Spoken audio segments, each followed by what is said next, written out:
ఈ మాఘమాసంలో నదీ స్నానం చేస్తే వచ్చేటువంటి పుణ్య ఫలితం అంతా ఇంత కాదు. అలాంటి ఈ మాఘమాస శుభ సమయంలో ప్రతిరోజు గంగా స్నానం ఇలా మీ ఇంట్లోనే చేసుకోండి. మరి ఈ బిజీ లైఫ్లో ఉరుకులు పరుగులు పెడుతున్న ఈ పరిస్థితుల్లో మంచిది కదా మాఘమాసంలో నదీ స్నానం చేస్తే అని నదులు దగ్గరలో ఉన్నా కూడా కొన్నిసార్లు రోజు వెళ్ళి స్నానం చేయలేని పరిస్థితులు రావచ్చు.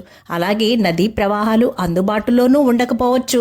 మరి అలాంటప్పుడు ఏం చేయాలి అంటే మనం స్నానం చేసే నీటిలోనే కుడి చేతి బొటనవేలు పెట్టి తిప్పుతూ గంగా నదిని తలుచుకోవాలి. ఒక్క గంగా నదిని మాత్రమే కాదు, అన్ని నదులను తలుచుకొని ఆవాహనం చేసుకొని ఆ నీటితో స్నానం చేయొచ్చు. అలా స్నానం చేస్తూ గంగా గంగా అనుకుంటూ ఉంటే గంగా నదిలో స్నానం చేసినంత పుణ్య ఫలితం వస్తుంది. ఇక్కడ నమ్మకం, భావన ముఖ్యం. అలాగే స్నానం చేసేటప్పుడు ఒంటి మీద అస్సలు బట్టలు లేకుండా చేయకూడదు అనేది మన పెద్దల మాట. చక్కగా ప్రతిరోజు ఈ మాఘమాసంలో మీ ఇంట్లోనే నదికి వెళ్ళడం కుదరకపోతే మీరు చేస్తున్న నీటినే గంగా జలంగా భావించి స్నానం చేసి శుభ ఫలితాలను పొందండి. Thank you for watching. Please subscribe.